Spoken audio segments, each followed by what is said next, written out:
Johnathan, thank you very much for agreeing to come on at such short notice. Very, very well, thank you, David. It's a pleasure to speak with you. Yes, I'll be happy to. As I researched, it took me to over 30 countries, and I began to see things that I'd never even heard about, which should not even exist. And the first one, I just pushed it aside, thought, well, this is an anomaly. It can't be explained at this moment, but maybe one of these days. But the more I researched, the more of these out-of-place artifacts and out-of-place evidences began to surface, until it became quite an avalanche. It was impossible to keep pushing these aside and still be honest with the evidence I was dealing with. So I stopped what I was doing. That book was cancelled totally, and I had to start from scratch, and I realised now that the world had to hear about this because it would place a completely different slant upon all of the history we'd been taught. Let me ask you a question. That first book that you were starting on that you had to scrap, what was that going to be about?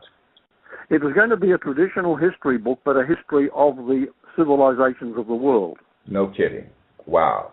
Okay. And you decided it. Now, when you took that trip into the Amazon, I believe, the first trip that you took, was that during the course of writing the book? Was that afterwards? Or that was before. Mm-hmm. And I didn't place much value upon what I saw in the Amazon at that time in relation to what I'm doing now, because I was not expecting it to have any value. What I did see was Egyptian metal hieroglyphics, metal plates, or a metal plate to start with, more came up later, but a metal plate with Egyptian hieroglyphics on it, which had been traded across the Atlantic Ocean to native tribes that now inhabited the Amazon. And so this was evidence, really, and as I mentioned, I didn't really think about it too much at the time, but later when I began to find these other anomalies cropping up, I realized then the significance of this, that Egyptians had actually visited South America and traded with the South Americans long ago, when South Americans had shining cities, and before their ancestors actually had to go bush through earthquakes and so on, and today their descendants still hold these relics. So now you the Egyptians were actually navigating the oceans of the world. How long ago was this? It would be around about 2000 BC to probably 1500 BC. That's not very long ago. I mean, is there any evidence? Because, I mean, I certainly know from my understanding of ancient history that there's nothing written in the history books that would give us any indication to believe that the Egyptians traveled that far. No, that's very true. Our knowledge of Egyptian history goes back probably to 1000 BC. Our clear knowledge of the Egyptian history is not that clear. But then the history book, History of Egypt, is the type of history that we read about after Egypt had lost its highest technology, and after many of the secrets of pyramid building and electrical matters and so on were lost. We have evidence that the Egyptians had a very high civilization, much higher than what's taught in the history books. But we're dealing in the history books today with, in the school history books and university books, with the latter history of Egypt, not the earlier history. That was more sophisticated. Okay, so you're saying the Egyptians traveled, and so then if they came as far as South America, then they must have probably as well landed in North America, you think? Oh, yes, most likely they did. In fact, I believe there's good evidence that has been found in North America of Egyptian presence. And also they went down to the south. There's evidence that one Egyptian explorer came back from the southern hemisphere to Egypt and brought an animal that was able to hop around it with a kangaroo. And the Egyptians recorded this. Where is this information recorded? It's recorded actually on some of the monuments of the tombs of different pharaohs. Events such as this is just one event, recorded by the pharaohs of events during their lifetime. Ah, okay. So now, All right, so let's talk a bit about the Egyptians then. What else can you tell us about what was going on in terms of the Egyptians technologically? Because, I mean, they created, of course, they built the pyramids. Now, do you believe that they built the pyramids? And do you believe that the pyramids were built with slave labor, people dragging the blocks along up ramps? Well, it's interesting that yes and no. The latter part of Egyptian history, after the technology deteriorated, we have evidence of pyramids being built in a more primitive method. We actually have that on the walls of one of the pharaohs who wrote what was happening in his day, and that was a much smaller pyramid, very, very small. But there's evidence that the Egyptians were aware of sound waves and that they recorded that the huge lifting of mighty blocks was done not with slaves, not with pulleys, not with ramps, but rather by the use of sound waves. And sound wave technology was apparently something that was global in its knowledge in the past. Egypt was just one country that used it. Yes, I've heard about that before. Actually, I mean that I've heard about, and that would certainly account for a lot of the huge monolithic structures, the huge stones like at Baalbek and also down in South America as well, that are weigh tons and tons that we could not even possibly lift today. Now, this is the thing. Because I know that from what I understand, from what I've read, and from maybe part of our conversation before, how did we get so advanced and then end up devolving so? I mean, where did this knowledge come from? Well, it's very interesting. In my research, I was struck by the similarity between Egyptian civilization, the Indus Valley civilization in what is today Pakistan, and in the Sumerian civilization in what is now Iraq. And it's interesting that these three civilizations suddenly appeared out of nowhere. In each case, there's no indication of evolving from a primitive beginning. But in the case of Egypt, in particular, which we're talking about right now, and it's true of the others as well, the highest technology and the highest scientific knowledge was at the beginning, not later. It did not develop from there. Therefore, it does suggest that the fact that these civilizations began round about the same time as each other, they suddenly sprang up, the three of them, suggests they had a common what shall we say, trigger that triggered the rise of these civilizations. Now, when what would that trigger be? Would you have any theory or idea within yourself as to what that trigger would have been? Yes, I certainly do now, and I believe it can be substantiated, David. That there was a great disaster. That worldwide civilizations, globally, had a memory of what they called the Great Flood. In fact, it's the most widespread memory of the human race. We've got over 600 reports handed down independently across the world of this event. Now, they all state that it was global, that most of the human race was wiped out, and that it began again. The Middle East was the re-establishment point of the New World. And this would account for Egypt, Sumeria, and Indus Valley being the closest to that center and being the first civilizations to arise after the disaster. But of course, they couldn't just arise. You'd need enough people. It would take a few generations, several hundred years, before there were enough people, no matter what knowledge they had preserved, before they could establish a culture. It takes people to do it, even if you've got the knowledge. One family couldn't do it on their own. Now, that civilization, that antediluvian civilization, are you one of the believers in Atlantis? Do you believe it was Atlantis, or do you believe it came from somewhere else? And where do you believe Atlantis was? Well, Atlantis, what I do accept, of course, is that where there is smoke, there's fire. Where there's a legend, there has to be a core of truth. Okay. And some people call it Atlantis. And we do have a story about a place called Atlantis, which came to us fourth-hand. It was not a first-hand report. And during that handing down, I do believe that a lot of details became garbled, and there were changes made to the story. And one of these changes was the length of time between the report and the alleged event. Now, also another change was the size of Atlantis. I'm open, actually, as I know a lot of other researchers who are looking at all the facts are open to the fact that Atlantis could be either pre-flood or post-flood, depending upon how you interpret the story.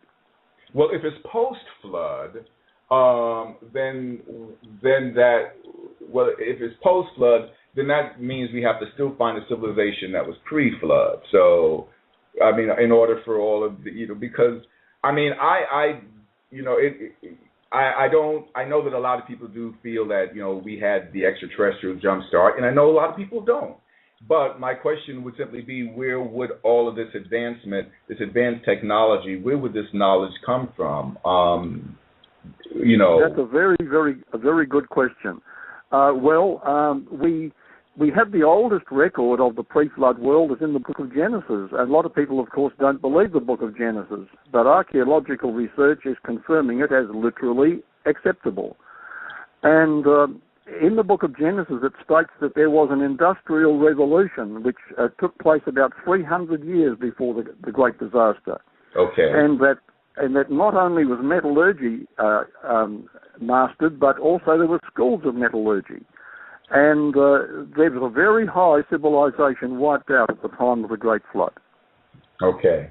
And so that great civilization then migrated into various places. You said the Indus Valley, Sumeria, of course, Egypt, and then they would have somehow ended up in the Americas as the Mayans, and the Olmecs as well, I would suppose. That is right, yes. From the Middle East, they went west, and they found the Americas at a very early stage. Okay.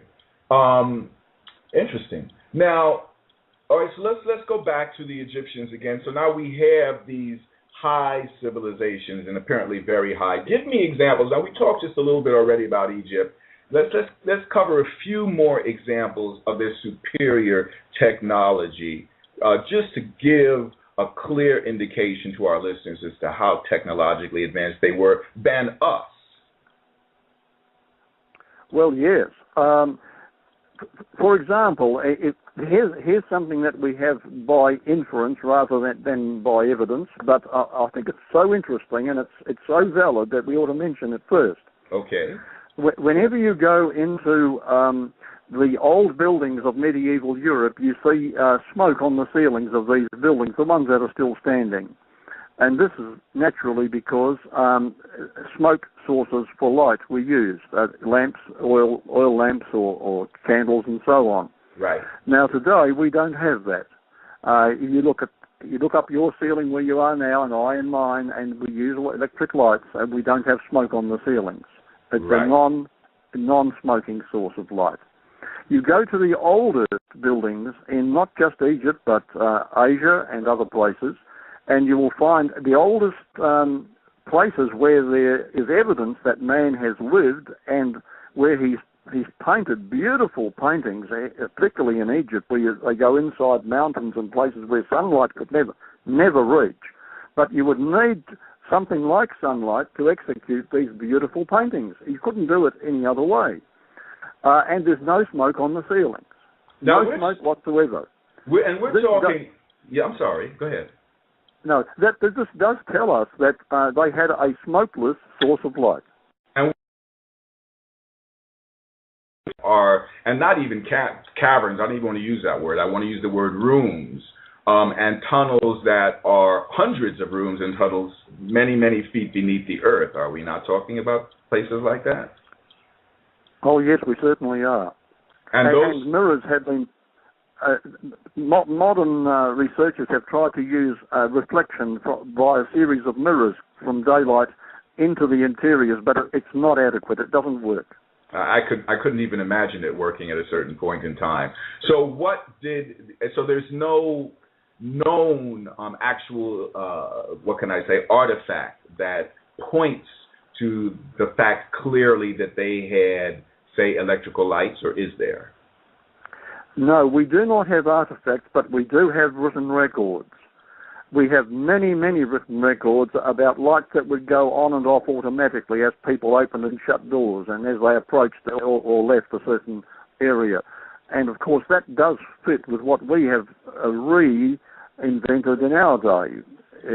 We have lights which are heat sensitive and so on that come on and off, and we have electrical charges that can open doors and shut doors and put lights on, take them off by remote control. It appears that in Egypt they must have had that. There are so many reports of it, and they're all in agreement on that. Well, that's actually pretty amazing, just in light of what, I mean, I know myself, I was always a fan of ancient Egyptian history, and it never crossed my mind, to think, well, gee, how did they paint these walls, or in these tunnels and even in these tombs, how did they get it, you just see it don't cross your mind, but then when you really put your thoughts to it and you think about it, you realize, particularly now that I'm listening to you and other archaeologists have said the same thing, there are no smudge marks on the ceiling. It's obvious that they had something that they were using that didn't leave any traces of smoke or smudge and allowed them to do these highly intricate paintings, and they are highly intricate. So they must have had something. What else? Now let's the slide projector. Tell us about the slide projector. Yes, well, this is a very interesting one. In some of the temples, they had an effect which is absolutely astonishing in relation to what we would expect them to do today, and we would not think it possible that they could do this. But in Egypt, the religion of Nimrod, the mystery religion of Nimrod and Semiramis was carried on, and it was a religion that was outlawed for a while until it became strong enough to take over. You're saying that in Egypt, you're saying that, not in Samaria. In Egypt, yes. It actually became a global worship ultimately under different names. But in Egypt, originally, a monotheism prevailed, as it did in all countries at the beginning. This is just the opposite from what we've been taught. Okay. That is very interesting. But as religion deteriorated, and the Nimrod Semiramis Babylonian was actually a copy, a counterfeit of purer religion, which defaced it and deformed it. And of course, it was very cruel. It was sexually orientated and human sacrifice orientated eventually. Right. But the priests were. What I'm trying to get to is this: that there was a lot of deception in it, and the purpose of the slide projectors was to deceive the initiates. Mm-hmm. But that will explain why they did it. But let me explain how they did it. It's very interesting. Okay. Now, the mysteries had to do with the worship of a dead man, Nimrod. He was given different names like Osiris and so on. Right. And there were ceremonies in these mysteries that were designed to scare the worshippers. And then Nimrod was introduced to soothe them so they would come to revere or love him. But this was a very clever psychological ploy. And in these mysteries, under the seal of secrecy and under the sanction of an oath, and by means of all the fertile resources of technology, as well as some magic, men were gradually led back to the worship of this man that had been publicly suppressed earlier. And then new features were added that made it very, very clever. Now, the idea was to wind up in the minds of the novices a high pitch of excitement so that after they'd surrendered themselves implicitly to the priest, they'd be prepared to receive and do anything that they asked. Mm-hmm. Now, after the candidates had passed through their confessional and sworn the required oath, strange and amazing objects presented themselves. Sometimes the place they were in would shake around them, and sometimes it would appear bright and resplendent with light. And then it would again go back into darkness. And sometimes there was thunder and lightning inside the buildings. with great noises and bellowings and apparitions. And the spectators were absolutely terrified. Of course. But then the great god, the central object of their worship, Nimrod, was revealed to them in a way that was fitted to soothe their feelings and attract their blind affections. Now I'll explain the technology. Okay. But I think it's interesting to get the background of this and why it was used. Okay. Now, there was seen on the wall of the temple, this was the anticlimax after they'd gone through all those terrifying experiences. On the wall of the temple, a massive light that appeared at first at a very great distance. And we have an actual description recorded in ancient Egyptian history of this event. And in the light is transformed, he says, while unfolding itself. Now, this is translated into English from the actual Egyptian writings. The light is transformed while unfolding itself into a visage evidently divine, of an aspect severe, but with a touch of sweetness. Now, the method the priests employed was known as phantasmagoria. Now, that's a big word, I know, but what it means is a slide projection. Right, you create a phantom somehow. So somehow they created a phantom of some sort, which... That is right. Right, okay. And the projector was arranged to be moved forward and from the screen, like we have with television cameras today, and at the same time it was kept in focus, and the optical effect was that the figures on a screen appeared to dwindle into the distance or to rush toward the observer with a great speed. Clever. And you can imagine, in the hands of crafty, scheming men, this was a very powerful means of imposing the will upon the people. Well, quite honestly, if these people had the ability to build those pyramids, you can't really, what else can you put beyond them? I mean, obviously, it would make some sense that they would have other technology that would be just as astounding. Now, let's move away from Egypt for a minute, and let's go to some of the other civilizations, particularly the Indus Valley. And we haven't even talked about China yet, which we need to find out some of the stuff that's going on over there as well. But what about the Indus Valley that was astounding, and what can we get out of the Indus Valley to indicate the high technology that they had back then? Okay, in the Indus Valley, we have evidence of the most meticulous town planning. All the streets being on a grill system, north to south, east to west, showing that they had compass points that they built everything upon. Now, under the streets were all paved. They weren't just mud streets, like we think they might be. They were paved streets, and from each house there was a toilet system, a flush toilet system that went into a city sewer.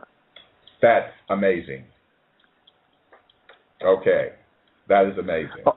Of course, they had these in other countries too, but that's one of the first things that strikes you as you go to Mohenjo-Daro, for example, one of the cities of the Indus Valley civilization. And it's believed that this may have been the first post-flood city that excelled 1 million people for population. Now, is this not the city that was destroyed by a radiation blast, or not? The evidence does suggest that the city was destroyed that way, yes. Okay. Can you tell us a little bit about that? Because that is a highly advanced weapon for them to have had in their hands at that time. Yes, most certainly. We also go to records of that general area which are still preserved, speaking of two nations at war, in which one nation warned the other to get out, all the people get out of the city because a missile was coming to destroy it within 7 days, and they had 7 days warning to leave. And I'm not sure whether we mentioned this last time we were talking, but there have been found in the city square buildings that have been heated from above, in which the buildings themselves melted with the heat. This is the kind of thing that happens with atomic radiation. And people were found which are today still radioactive, tremendously radioactive. In one case that I love to mention because it does provide a human interest factor to something that to many people might be rather boring. That is, among the people found in the city square, flattened to the ground but still radioactive, there's a skeleton of a man and a woman and a child all holding hands. Oh dear. They did not get out in time. Okay, well, that one just made it very, very sort of human, not just a story, but that sort of brought a little emotional touch to it, and made it very current. Well, okay, so the Indus Valley has that, and let's now Samaria, of course. A lot of people feel that Samaria was the first civilization, that the other civilizations came from Samaria. I know you're not a fan of, Sitchin and his interpretations of the cuneiform writings, and of course the Anunnaki and Nibiru. But what can you tell us about Samaria that made it so outstanding at that time? Well, the Sumerian civilization, of course, is right there in Iraq, where Babylon later on grew up. And the evidence is, of course, that Samaria and Egypt and Indus Valley arose about the same time. There's hardly any difference. It would have been the same lifetime, even if not the same years necessarily, but within the same lifetime these three arose. Now, the Sumerian civilization is noted for quite a number of things, not the smallest of which is the huge building operations. And part of the Sumerian civilization extended along the Fertile Crescent, and today we have good evidence of the size of the building blocks they were able to lift. And when we go to places like Baalbek, where we have blocks of stone, for example, which are lifted up to 20 feet above the ground, and the size of these stones is not 2 tons, not 20 tons, not 200 tons, but 2,000 tons in weight, lifted 20 feet above the ground. Today we do not have any cranes or combination of cranes that could lift it that way. And I believe this can be substantiated by engineers and those who have studied the situation. That here we have blocks of stone that we don't know how they did it. And of course, you mentioned sound waves earlier, and I would have to go along with that, perhaps, as being a possibility. It seems very practical, for sure. I certainly know the gentleman, I say practical as if it's something that I can do, but practical as something that's scientific and something that someone who has studied it and who knows how to create those waves can do. I know about the gentleman down in Florida who several years back created the Coral Palace, well, several years back, I guess maybe around the turn of the century, and credited that to sound waves, lifting those heavy blocks and positioning them. Now, you're saying that Baalbek was a part of the Sumerian legacy? Yeah, it was connected with the Sumerian legacy, yes. It wasn't central Sumeria as such, but the Sumerians actually were very practical people. They were a group of people who were not interested in truth for truth's sake, unless it had a practical value. The Egyptians were like that as well. In other words, unless it had a practical value in their everyday life, they were not particularly careful about the details of how they related something, and so they are noted for their fiction writing. And that's a very interesting feature we've got to be careful about when we try to take everything that they write literally. They were also quite... Yes. Go ahead. Well, I was just going to say we have to be careful about that today, too. That's all. Actually. But anyway, go ahead. Seems to be a human trait throughout the ages. Yes, that's absolutely true. And we have certain scholars who've made a name for themselves by taking everything that they write literally and interpreting it as though it was a real story. But when you start to examine and analyse, that all of this has now been translated into English, and so we can analyse it quite easily. It's evident here that there's a lot of hyperbole and a lot of imagination going into their stories, and it's not reliable historical fact. there are other libraries that have been found which give us a much better view of the truth of the times than what the Sumerians left behind for us. Okay, so then to jump ahead really quickly then, so you're not a fan of the fact that according to a lot of people, Nibiru is apparently approaching the planet? No, well, I'm not going to say that we don't have flybys. What I'm saying is that Nibiru is not the name of any such flyby. Nibiru was simply another name given to the planet Jupiter. Uh-huh. Okay. But Sumerians gave it to the planet Jupiter, which is always visible, but to no other heavenly body in the heavens. And we do have their libraries today, and we have their dictionaries, so it's easy now to analyse what they were saying about this. So let me just ask you this, and this is actually, for the people that are listening, this is for my own, this is truly one of my own questions, but you're saying that Sitchin is no longer the only person that has access to what the cuneiform writings are saying then, or that he, that there are... Yes, that is true, and it's interesting that the Sitchins, I said Sitchin, but I meant, I've got a little book out now called Sitchin Fiction, but Sitchin, with due respect, I mean, I've corresponded with this gentleman, I've read his book, so he had some very good material in it, but his theories about what goes on in the heavens are totally out of step with the truth of the Sumerian writings, what they even did say. I mean, they wrote a lot of fiction, but the fact is, when they did write fact, what Sitchin has interpreted is not what they wrote. His meanings of words are not at all in harmony with the dictionaries they've left behind. Mm-hmm. Now, it's only recently that Sumerian dictionaries have been made available to us, and 3 universities in the world now have these accessible, and they've put them on the net for us. So anyone can check this up. That the word meanings given by our friend Zechariah Sitchin, not one of those word meanings corresponds to the actual meanings of the names. In my opinion, it was all made up. Wow. Well, that's deep. There are a lot of Sitchin believers out there. I just want to take a minute also to say to the listeners, the people that are listening live, feel free to call in, say within the next 23 minutes, and ask your questions of our guest, Johnathan Gray. He'll be happy to talk with you. Please use the number that's there on the Bright Side show page. It is toll free. And as I said before, we definitely are happy to have you call in and ask your questions. Now, let's leave the Sumerians alone for a minute. Let's jump over to the New World, to the Mayans. What kind of familiarity do you have with some of the high technological advances that they had? Well, the Mayans were absolutely wonderful with their study of the stars and the sky. They were probably the world's very, very best on that. And they had telescopes. We have good evidence of that.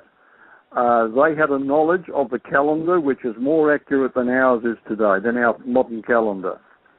So do you give credence? Yeah, I'm sorry. I beg your pardon? I was going to say, do you give credence then to their 2012 prediction because of that? Well, the interesting thing is that the New Age movement has seized on the year 2012 as being a big event, but this was not a big event to the Mayan.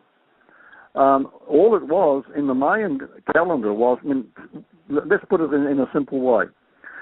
Every month the moon gets back to the same spot in relation to the Earth. It takes a month. That's where we get the month from, for the moon to encircle the Earth.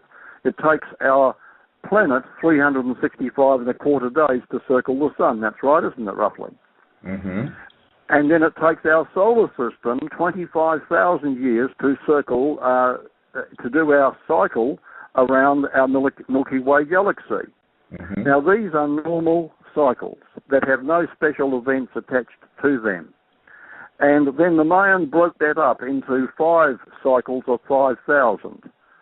And they looked at the beginnings and endings of cycles because of their accuracy in astronomy. They calculated that in the year 2012, our solar system would be crossing the equator of the Milky Way. And so they said that's a convenient spot, a very logical spot to end a calendar. And then they extrapolated back from the beginning from the end of that calendar to give it a beginning. And the most recent beginning would have been 3,112 or thereabouts BC. And so that gave them a 5,000-year cycle. but there was no prediction of world destruction or anything. It was simply an astronomical cycle that would repeat itself. There were larger cycles, longer cycles, shorter cycles, and that's all there was to it as far as the Maya were concerned. Okay. Let's talk a little bit about some of the other let's talk about some of the technological advances maybe in your end of the world. Now, Easter Island, obviously I think this probably been one of the places that you visited. What can you tell us about what you saw there and the construction of those stones, maybe how they were created, the statues, the moai? What can you tell us? Well, it's very wonderful. Those people also had the ability to lift large weights, and if we think that they just they cut these big stones in the quarry and then transported them by slaves or pulleys or ramps to where they had to go, just forget it. They did that no more than the Egyptians did it. They had an ability which was great. You've got them taking from the quarry. We know where the quarries are on Easter Island, and they carried huge stones, hundreds of tons in weight, across the island, and then they lowered them down onto ledges halfway down cliffs facing out to the ocean.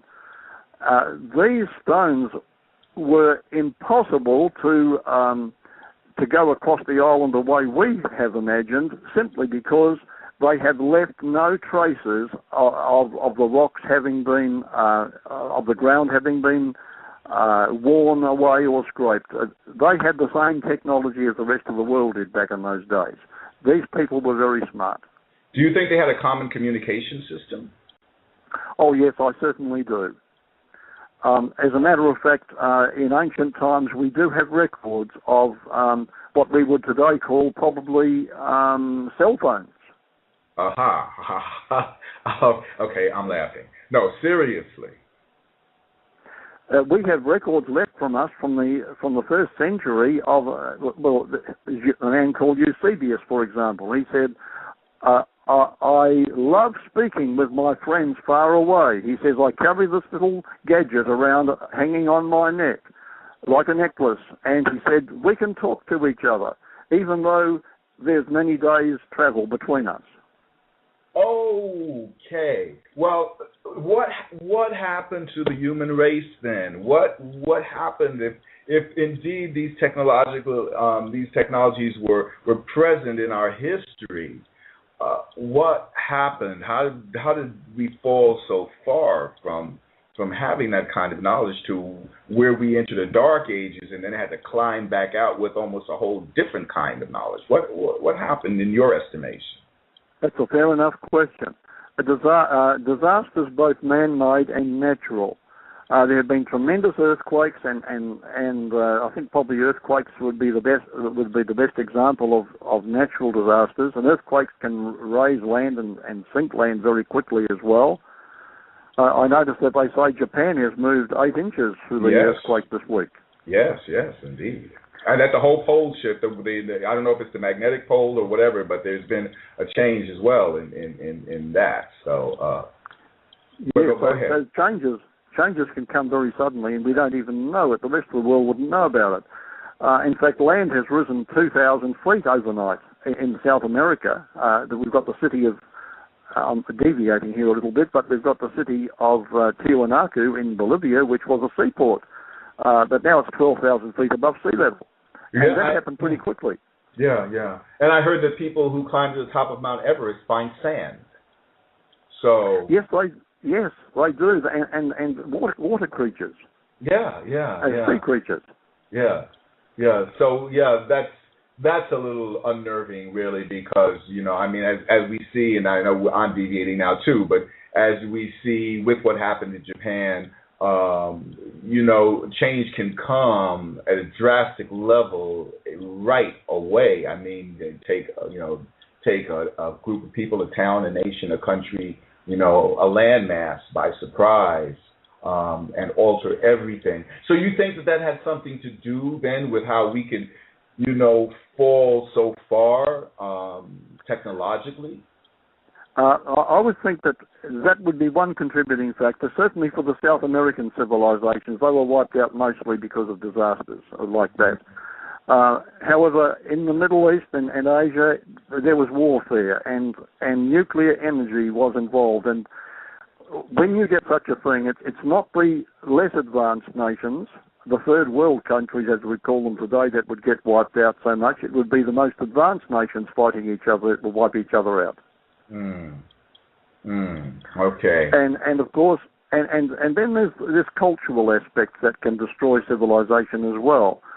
The Roman Empire was very sophisticated, and we've got many, many examples of this from the time of the Roman Empire.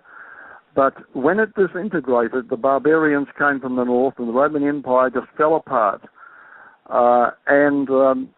Then other people arose up from the ruins of the empire, and in fact there was a religious organisation rose up which didn't want the knowledge that the rest of the world still retained after Rome lost it, and so they cut off connection between the east and the west, so that if you get as far as Istanbul, which was Constantinople then, beyond that, knowledge was kept at bay, so that Europe slid into the Dark Ages. And this is the reason for the Dark Ages in Europe, whereas other countries still continued on with much of their knowledge.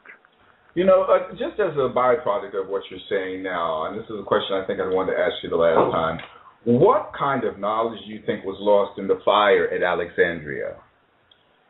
1 million books had been destroyed in the Alexandrian library. And the Arab conquerors who took over Egypt actually didn't know what was in those books, or they would have been more careful, I think, because what we find is, I think there were several hundred swimming pools in Alexandria, if my memory is correct, and for 6 months these were heated with the books of the Alexandrian library. Oh dear. The water was heated in the fires that warmed up the swimming pools. Okay. Terrible tragedy. So we would have had a wonderful library. We would have had a completely different concept of ourselves historically and maybe even technologically had those books not been destroyed, more than likely. You're absolutely right, David. I agree totally with you, what you just said. Okay. Tell us a few more things about some of the, when you were out and you were, doing you were writing, say, your first book, Dead Men's Secrets. There must have been several things that you came upon that you just went, oh my goodness, it just must have taken you aback for a minute. Maybe you had to sit down and think about it for a second. Give us a few ideas of some of the things that may have taken you by surprise. Oh, well, one was the tremendous medical advance and knowledge, the technology associated with medicine in the ancient world. We have, for example, X-rays, and these were not just in China. They were in a number of places where a person's body would be put in front of this machine, and it would show up the inside of their body and where any problems were. Amazing. So we today would call those X-ray machines. Mm-hmm. That's amazing. We also have over in the Americas, off the coast of Florida, big blocks of stone that were thrown into the ocean, and they've been brought up, some of them, and they've been used in modern construction around the seacoast, and they include big blocks which show drill holes through them, but the drill holes are not circular. The drill holes are star-shaped. So you've got a star going right through hard rock from one side to the other. Now, however on earth did they do that? Wow. Because drills go in a circle. Yeah. That kind of boggles the mind to think about. Okay. And give us another example. Well, we have, talking about drills, we go to Egypt and we find that around the pyramids there are stones which have been drilled in ancient times when they were put into place, and modern engineers swear that the drills had to have been rotating 500 times faster than our modern drills can ever do. Well, they would certainly need some kind of electrical impulses to make that happen. Without electricity, I don't think they could have done it. Yeah, I don't know how they could have done that either. Johnathan, let's leave the Earth and go to the skies. The moon. Now, did the Chinese go to the moon? Well, the Chinese were not noted for their fiction. Unlike the Sumerians, they would only write facts, nothing else. Uh-huh. And this was decreed by a Chinese emperor very early in their history, that no historian would ever be permitted to write fiction or he would lose his head. So you can be sure they were pretty careful. Okay, yeah, I would think so. So now, the Chinese recorded in a number of places in their writings the fact of voyages to the moon. Whoa. And they not only record voyages to the moon, but they describe craft that could land on the sea, go under the water, fly in the sky, or fly to the moon. They also describe what the Earth looks like from the moon. They describe the surface of the moon exactly like astronauts have described it in our day. This is in the Chinese writings. How old are these writings? These writings go back to about 300 BC, 2,300 years ago. Okay. Now, it's interesting, talking about the moon, they call it desolate, cold, and glassy. Now, the Emperor Yayo had an engineer who wanted to go to the moon. This was the year 2309. And he said that he travelled in the celestial bird, and this provided him with navigation information on his trip, so he knew exactly where he was going and how to get there. And he mounted first on the current of luminous air. That's the exhaust of a fiery rocket, maybe. Mm-hmm. And he said he flew into space where he did not perceive the rotary movement of the sun. Now that's a very important statement, because it corroborates his story in the fact that man cannot see the sun rise or set when you leave the Earth. No, okay. Yeah, so how would he know to say that? Yeah, how would he know to say that unless he had actually experienced it, is what you're saying. Exactly. Mm-hmm. And on the moon, he says, he saw the frozen-looking horizon and erected a building which he called the Palace of Cold. He and his team erected a building known as the Palace of Cold. Now, you might say, why would he call it the Palace of Cold? Because he said the temperature was very cold there. Wow. Okay, that's astounding right there. That's really an astounding bit of news. Okay, let's leave that, go to the black satellite. Right. Now, that's something that has perhaps been one of the most fantastic things you can imagine. The black satellite was not found until around about the time when the Russians put up their Sputnik, and then the Americans put up their orbiting satellite. October 1957. This is when Sputnik 1 went up. And it went to 584 miles above the Earth. And of course the whole world was excited. There was a lot of disbelief, because only just about 10 years before, one of the world's leading space scientists has said, we'll never ever be able to do this. It's physically impossible. Well, within 10 years it was done. And people began to glimpse the shining artificial moon skimming across its path from east to west against the stars. And only 4 months later, America did the same. Now, this is when this discovery came, and it was hushed up pretty quickly. As the tracking station swung into action to monitor these two new man-made moons encircling the Earth, the night sky tossed up quite a mystery. There was another satellite found already in orbit. It was not American, it was not Russian, and no one else except America or Russia had the technology in our day. Now, a French astronomer, Jacques Vallée of the Paris Observatory, saw it 3 times in 1961.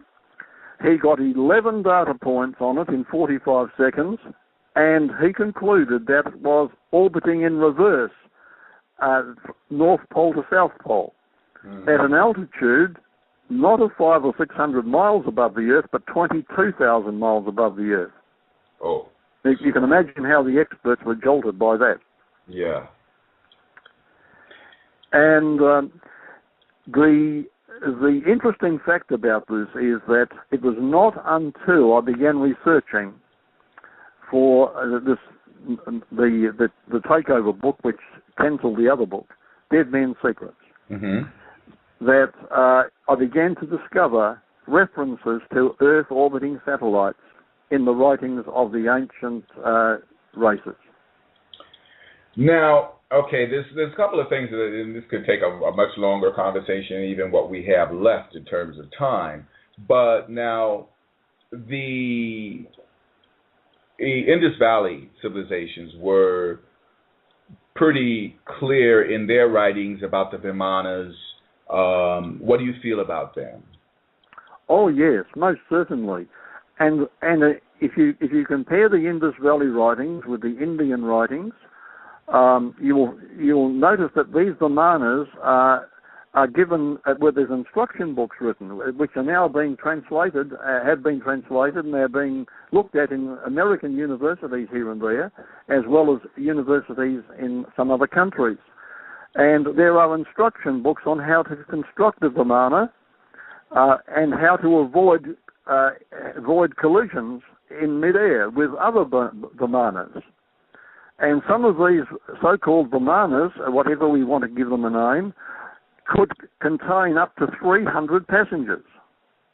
We had this in these old writings going way, way back about 3,000 or 4,000 years.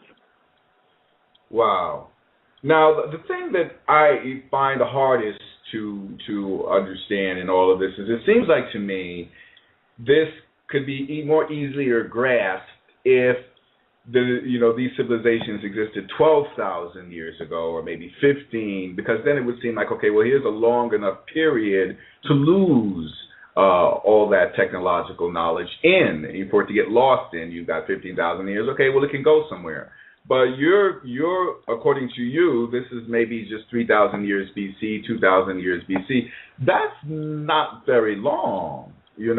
That's just, a page flip, in the history of the Earth.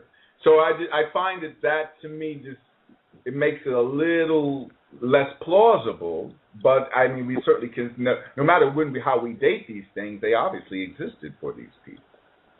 Yes, they did, and I believe that we can make this we can understand this perhaps a little more realistically if we give a hypothetical example of something that might happen in our own day, perhaps if it did ever happen in our own day. Okay. Just suppose, for a moment, the awful possibility that your hometown, David, or mine was forever wiped off the map. Just imagine, what would future generations find? Now, let's look at our big skyscrapers. Mm-hmm. What are they today but just facades supported by thin tendons of steel? Mm-hmm. Now, even with no disaster, our main cities would be little more than rubble in 1,000 years from now. Look at our motorways. There'd be crumpled pieces of hardness underneath vegetation, because trees grow quickly again. Yeah. And our once complex railway network would be red dust blowing in the wind. Mm-hmm. What about the suburbs? Well, few house chattels would survive the corrosion of time. Generally, paper books can't last more than a few centuries. That's why we have to recopy them. Plastics will eventually disintegrate when exposed for long periods outside. And everything metallic would disintegrate and be destroyed. Hair dryers, automobiles, carpets, photographic plates and film, and what's more, all iron and steel skyscrapers would rust and crumble to earth. Nothing would be left except a few stone structures downtown and maybe a few statues. Mm-hmm. Because stone is the only indestructible material. It will survive a dead civilization. Mm-hmm. And isn't it ironic? Nature allows dressed blocks of stone to survive, but not thick iron girders. Mm. Right. And so you might go out to where the suburbs used to be, and what you'll find, only what you'll ever find will be an odd stone axe head. You won't find anything else that our civilization had. Toasters, X-ray machines, transistors, television sets, all these would just be legends and nothing more. Okay. And that could happen, you're saying, in the space of 1,000 years or less? Or less, yeah. I'm just saying 1,000 years to give it a lot more time. Right. Let me ask you, let's go back to the black satellite for a minute, because I got away from that without asking you one question. How do you think it got there? What is your theory of that black satellite? And is it still there? Yeah, sure. It's still there. Okay. In fact, it's been cited hundreds of times now. Others have given reports and still continue to do so. And I was speaking to somebody in the United States who's very close into intelligence, and he has spoken to me on the phone and also emailed me about it. He said that he has been told not to try to he's been trying to get this made public. He's been told not to make waves if he values his life. Oh dear.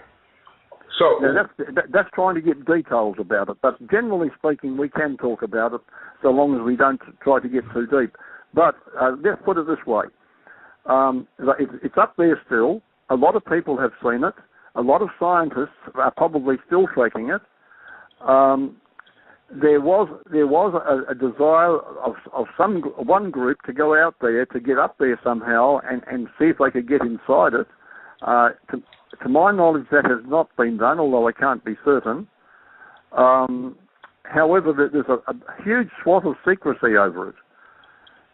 Yeah, very huge. Yeah, very huge. Yeah. So the question, a number of things that we try to investigate. Yeah. The question is, how did it get there? The question is, was it put there? I mean, do you believe at all in extraterrestrial races involving themselves in the growth of this or assisting humankind in its growth, or even evolving itself at all in this planet? No, as a general statement, I would say no. I don't. Okay. Everything that we have evidence for shows man-made origins. So then this black satellite then would have been something that would have been put up by the ancient races as opposed to being put up by an extraterrestrial race, is what you're saying. Yes, absolutely. I'm totally convinced of that because of my research into the ancient civilizations and what they wrote about and what they said they were doing. Oh, okay. All right, so that's pretty amazing within itself then, that they would have the technology to put something 2,200 miles above the Earth. That's absolutely amazing. All right, so now let's talk a little bit. Let me go back to something that you said earlier, and you said that in the beginning, and I would assume this is because of your research, that the civilizations that were here devolved from a belief in one deity to a belief in many. Can you elaborate on that a little bit? Yes. Perhaps I'll give an example from everyday life. Man starts off with, say, 10 laws, and then he starts every day, every month, every year, man adds to those laws, and he keeps on adding until there are tens of thousands of laws ruling one nation. We know that happens. Man keeps adding all the time. Now, when it came to the original writings of all the civilizations, they all speak of one God. Even the Hindus, they spoke of one God, one single God, a creator God who made the earth. Now, as they began to add heroes to it's an interesting story how this developed. Most of the gods that were added were virtually human beings in real life who were honoured for something they'd done for their community, and after their death, they were revered more as honourable people who lived in a better time.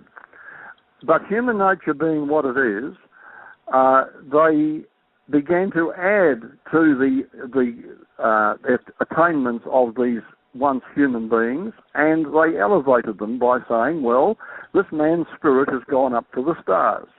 Well, I have to say this. No, I'm sorry to cut you off, but you're making a point that I feel like I have to just throw this in there because The Catholic Church is about ready to what is the word? Beatify another Pope, I think John Paul II.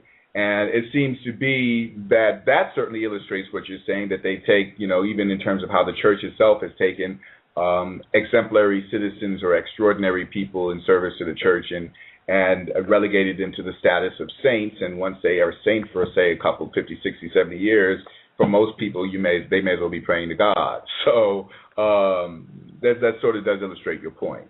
This is the very same thing that happened through history, yes. Until eventually one god worshipped in India is now something like 60,000 gods, all different, all taking care of certain aspects of people's lives, as it were, so that when they deified human beings, first of all, the first step was to honour them. The second step was to say their spirit had gone up to the sky. The third step was to identify them with a star or with a planet, so that that person actually became a planet. Now, when we talk about Nibiru was a Sumerian human being hero. He was a well-known hero in Sumeria. And ultimately, he was deified, and he was identified with the planet Jupiter. So the planet Jupiter was called Nibiru sometimes. Okay. Now, well, that's very interesting and certainly very different from the main line of thinking, but it's always good to have the other alternatives there to keep the mind from getting too trapped in certain things. Go ahead, please.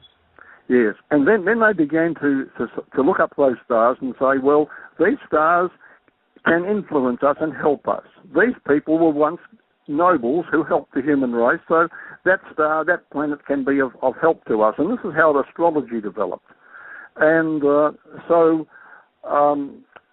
then they thought, well, we need someone to help us when we're travelling. We need someone to help us when we're fishing. We need someone to help us when we're sowing our crops and so on. We need someone to help us in battle. And so various stars and heavenly bodies, which were originally human beings in their thinking, began to be dedicated to that particular job of helping people. And this is how they've been proliferating year after year, even in our day.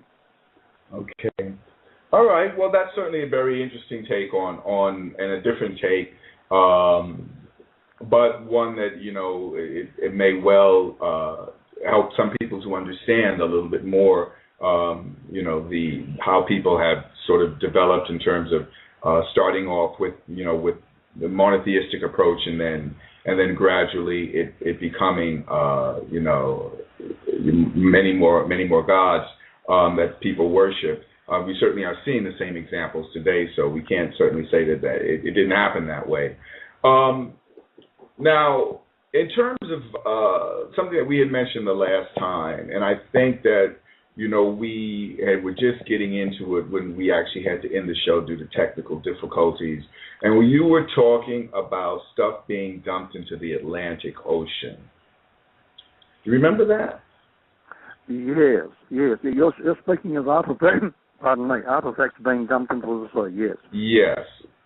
Talk about that for a little bit so that people can understand the lengths to which certain things are being hidden.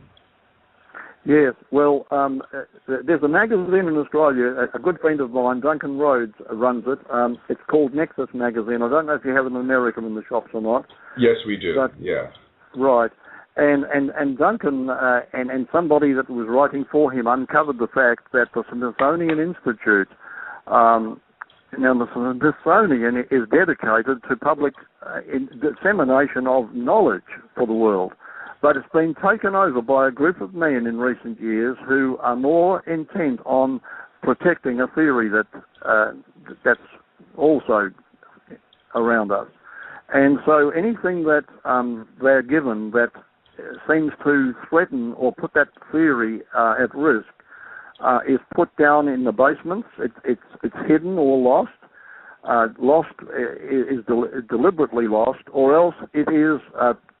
It has been, on one occasion at least, loaded up on a boat, a whole lot of these things, loaded up on a boat and dumped in the Caribbean Sea. That's really amazing. That is really amazing. I just want to say to our listeners again, please feel free to call in. This is your time to call in and ask your own questions. I'm sure as you're listening to this conversation that certain things are crossing your mind, and if I don't ask them and you want to hear them, you're going to have to be the one to call in and ask them. How much do you think it would change things if people really knew what the past was like and what's being hidden from them? Oh, it would make a big change, and I believe it would be a change for the better.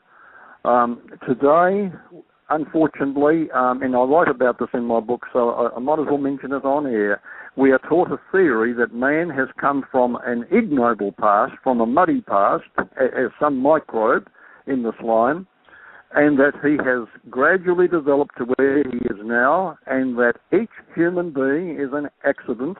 We're all accidents. We're here by accident, and that we, in the views of those who are now planning for the world's future and are getting a very tight control, most people on this planet are simply of no value, but they're useless eaters who are expendable. Now, Hitler adopted that theory. So did Stalin. So did Pol Pot. So did Mao in China. And as a result, 100 million people were slaughtered over the last century just because of that theory. Mm.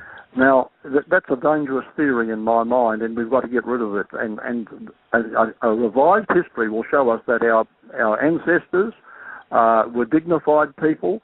They were people who were very intelligent, and we're descended from them, and every one of us has value.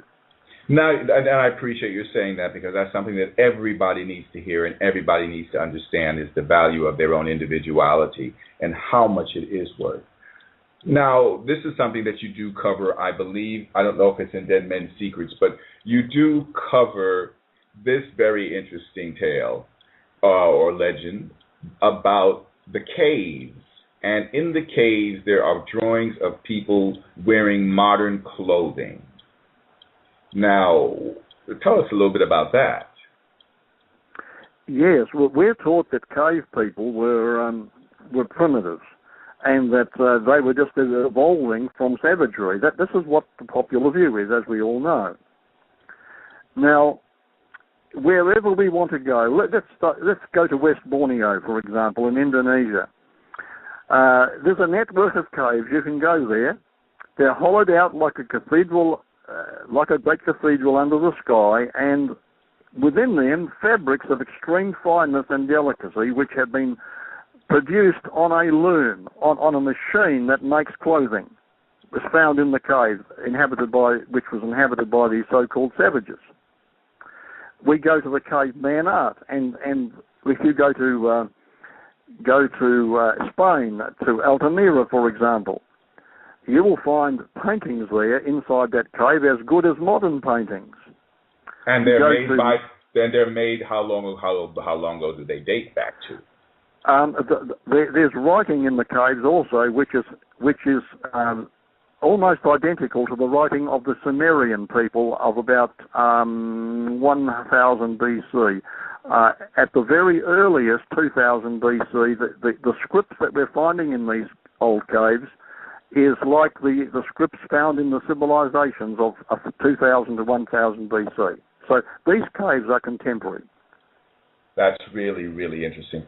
We have a caller, and I want to make sure that we give him an opportunity to ask his question. I believe it's Will from Pennsylvania, one of my favorite people. Let's see what Will has to say. 1 second. Johnathan, I think I just lost my screen. Let's go back for a second. Let's see if we can get this. There we go. Okay, Will, how are you? Okay, can you hear me? Yes, I can. Can you hear me? Okay, I'd like to ask Johnathan a question. Recently, I received in the email that there was a U.S.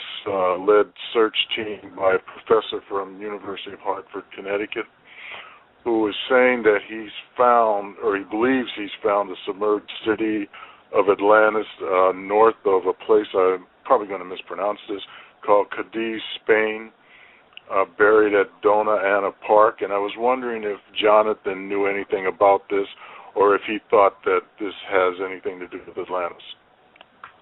Jonathan. Yeah, very interesting question. Thank you. It's interesting that over the last 20 years, I have been noticing reports much like this one, exciting reports, but the Atlantis that's being found there, it might be 1,000 miles from the Atlantis found elsewhere in the Atlantic, or over in the Caribbean Sea, for example, or in the Mediterranean.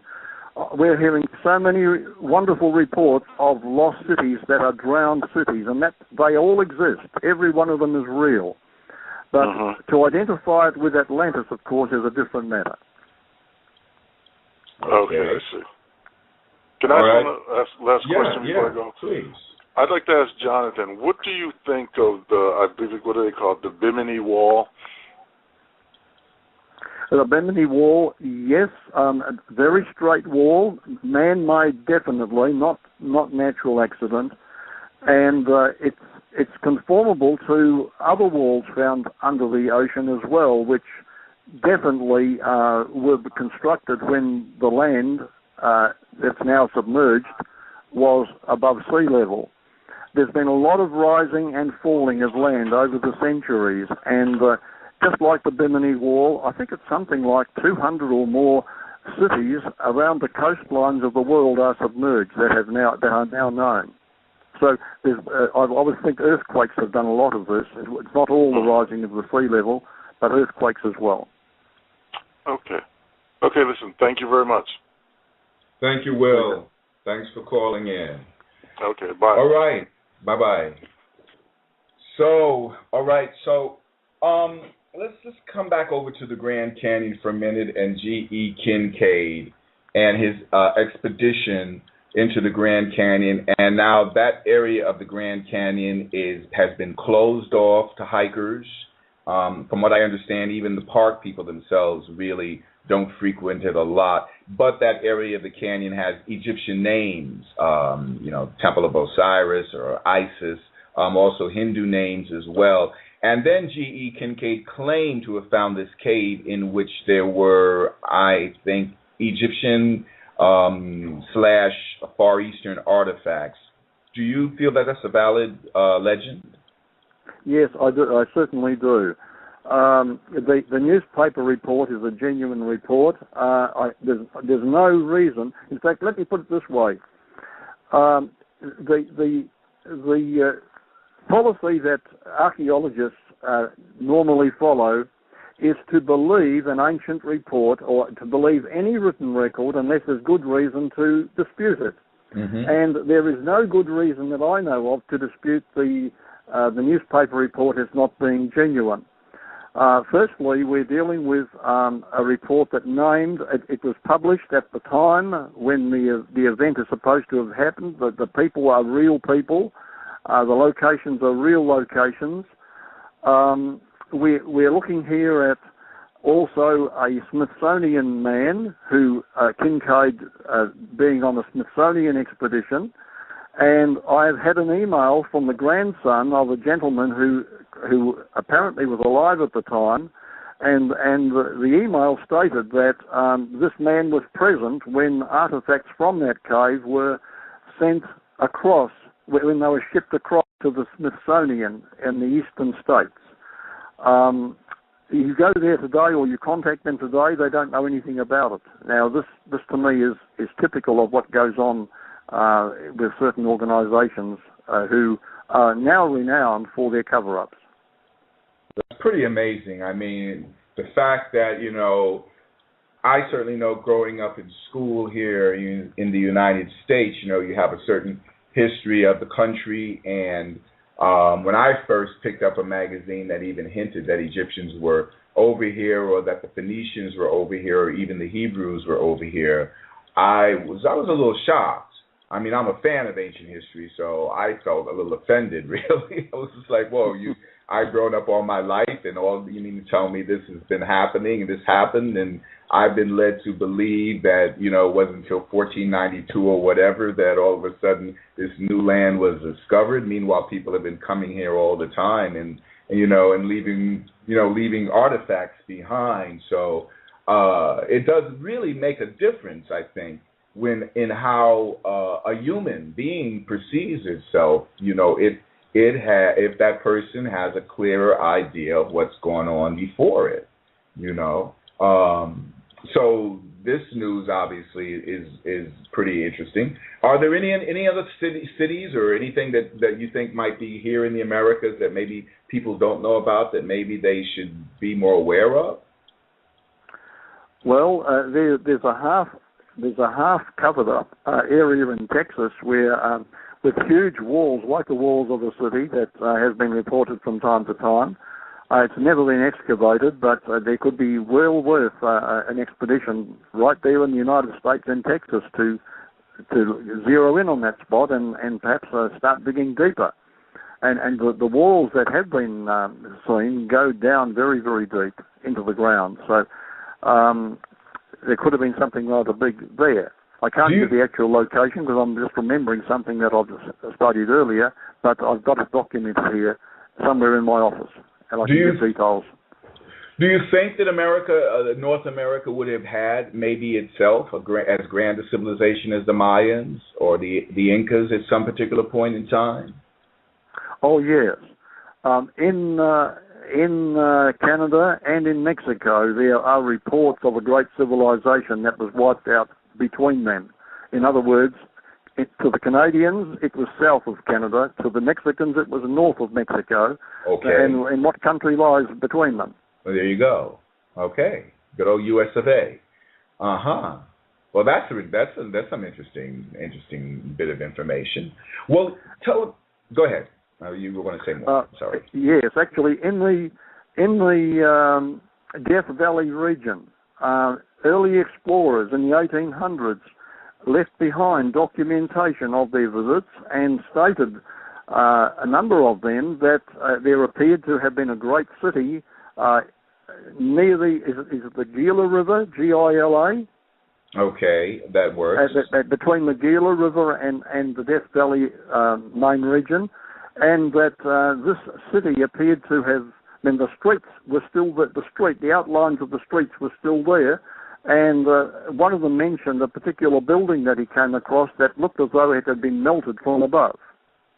Oh, so now we have another radiation situation. Wow. And we have a report from Canada that a civilization was destroyed from the air by another civilization. So, I think yeah.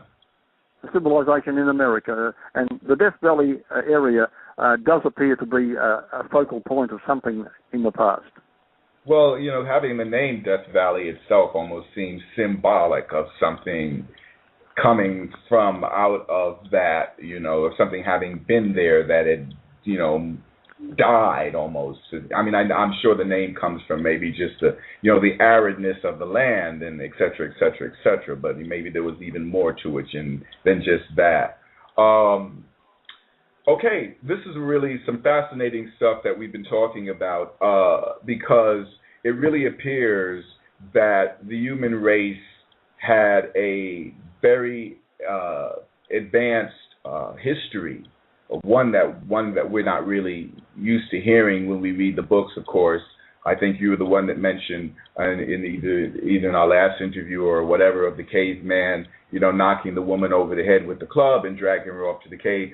Something that I think we tend to think of. We see the pictures of the involvement of the human man, of the human being from the ape through the different stages, Cro-Magnon, Neanderthal, blah, blah, blah, et cetera, or vice versa. I'm not exactly sure which one is which. And then bam, here we are, a modern man, when in actuality, somehow in the very beginning of time, and I'm not exactly sure what your theory is on this, though, but we were indeed a very advanced race. My question would be, if you don't feel that it was the extraterrestrials that came in and gave us the jump start, how did we get there on our own? It would be my question. Okay, and this is where we get into my new book, where I prove from genetics that we had to have been man's intelligence, man's life, intelligence and personality. The law of cause and effect, which is an established scientific law, states that the effect cannot be greater than the cause. That's quite scientific. Now, for us to have life and personality and intelligence would require a source that had life, intelligence, and personality outside time and space, creating what we have become. In other words, we are a product, a very clever product of an intelligent source that has personality like we do, because we are not greater than the source that gave us life. That's my... Yes, that makes absolute sense. I'm sorry if I'm cutting across you here, because what you're saying... No, that's fine. I'm feeling obligated to jump in because you're saying things that I really can identify with. Okay, so this is in your book's Forbidden Secrets? Is that the book that covers that? Yes, the Forbidden Secret, the first few chapters of Forbidden Secret cover that, and I'm getting reports back from people who were very sceptical about that very idea, who now say that this is compelling. So the evidence is compelling once we get into it. Let's talk a little bit about your other books. Tell us a little bit about what's in them. The Lost World of Giants. This actually gives, I think it's 99 examples of giants in the ancient world. I didn't quite reach the 100. I don't know why. I usually try to reach the acme of perfection, but there's 99, and there's plenty there, and there's a few photographs showing that ancient man was large. In fact, the scientific world today, even Charles Darwin admitted that the fossil record shows that men and animals and trees and plants were much larger than they are today, the same kinds. I mean, sheep were as big as horses, for example. Mm-hmm. And everything was much larger in the early world before the Great Flood, and the Great Flood explains the change of environment, which would bring about everything decreasing in size. But it was not just a flood, it was a cosmic disaster. And there are still large people on the earth, but nothing like we used to be. Johnathan, thank you very much for agreeing to come on at such short notice. Very, very well, thank you, David. It's a pleasure to speak with you. Yes, I'll be happy to. As I researched, it took me to over 30 countries, and I began to see things that I'd never even heard about, which should not even exist. And the first one, I just pushed it aside, thought, well, this is an anomaly. It can't be explained at this moment, but maybe one of these days. But the more I researched, the more of these out-of-place artifacts and out-of-place evidences began to surface, until it became quite an avalanche. It was impossible to keep pushing these aside and still be honest with the evidence I was dealing with. So I stopped what I was doing. That book was cancelled totally, and I had to start from scratch, and I realised now that the world had to hear about this, because it would place a completely different slant upon all of the history we'd been taught. Let me ask you a question. That first book that you were starting on that you had to scrap, what was that going to be about? It was going to be a traditional history book, but a history of the civilizations of the world. No kidding. Wow. Okay. And you decided it. Now, when you took that trip into the Amazon, I believe, the first trip that you took, was that during the course of writing the book? Was that afterwards? Or that was before. Mm-hmm. And I didn't place much value upon what I saw in the Amazon at that time in relation to what I'm doing now. Egyptians, then what else can you tell us about what was going on in terms of the Egyptians technologically? Because, I mean, they created, of course, they built the pyramids. Now, do you believe that they built the pyramids, and do you believe that the pyramids were built with slave labor, people dragging the blocks along up ramps? Well, it's interesting that yes and no. The latter part of Egyptian history, after the technology deteriorated, we have evidence of pyramids being built in a more primitive method. We actually have that on the walls of one of the pharaohs who wrote what was happening in his day, and that was a much smaller pyramid, very, very small. But there's evidence that the Egyptians were aware of sound waves, and that they recorded that the huge lifting of mighty blocks was done not with slaves, not with pulleys, not with ramps, but rather by the use of sound waves. And sound wave technology was apparently something that was global in its knowledge in the past. Egypt was just one country that used it. Yes, I've heard about that before. Actually, I mean that I've heard about, and that would certainly account for a lot of the huge monolithic structures, the huge stones like at Baalbek and also down in South America as well, that are tons and tons, weigh tons and tons that we could not even possibly lift today. Now, this is the thing, because I know that from what I understand, from what I've read, and from maybe part of our conversation before, how did we get so advanced and then end up devolving so? I mean, where did this knowledge come from?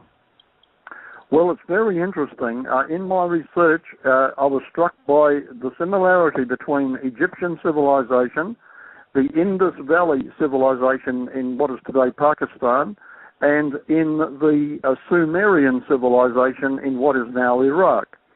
And it's interesting that these three civilizations suddenly appeared out of nowhere. In each case, there's no indication of evolving from a primitive beginning. But in the case of Egypt, in particular, which we're talking about right now, and it's true of the others as well, the highest technology and the highest scientific knowledge was at the beginning, not later. It did not develop from there. Therefore, it does suggest that the fact that these civilizations began round about the same time as each other, they suddenly sprang up, the three of them, suggests they had a common what shall I say, trigger that triggered the rise of these civilizations. Now, when what would that trigger be? Would you have any theory or idea within yourself as to what that trigger would have been? Yes, I certainly do now, and I believe it can be substantiated, David. But then the history of Egypt is the type of history that we read about after Egypt had lost its highest technology and after many of the secrets of pyramid building and electrical matters and so on were lost. We have evidence that the Egyptians had a very high civilization, much higher than what's taught in the history books. But we're dealing in the history books today with, in the school history books and university books, with the latter history of Egypt, not the earlier history. That was more sophisticated. Okay, so you're saying the Egyptians traveled, and so then if they came as far as South America, then they must have probably as well landed in North America, you think?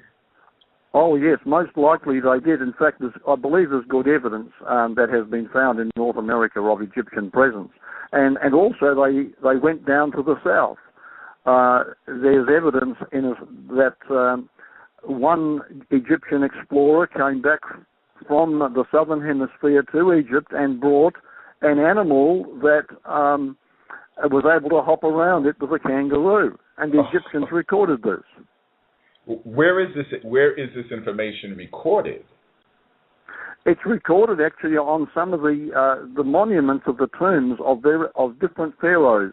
Events such as this is just one event, recorded by the pharaohs of events during their lifetime. Ah, okay.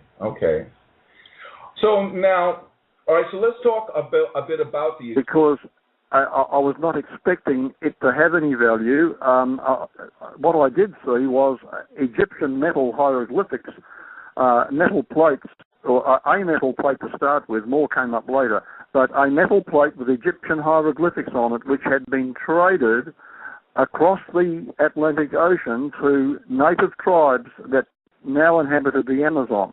And so this was evidence, really, and as I mentioned, I didn't really think about it too much at the time, but later when I began to find these other anomalies cropping up, I realized then the significance of this, that Egyptians had actually visited South America and traded with the South Americans long ago, when South Americans had shining cities, and before their ancestors actually had to go bush through earthquakes and so on, and today their descendants still hold these relics.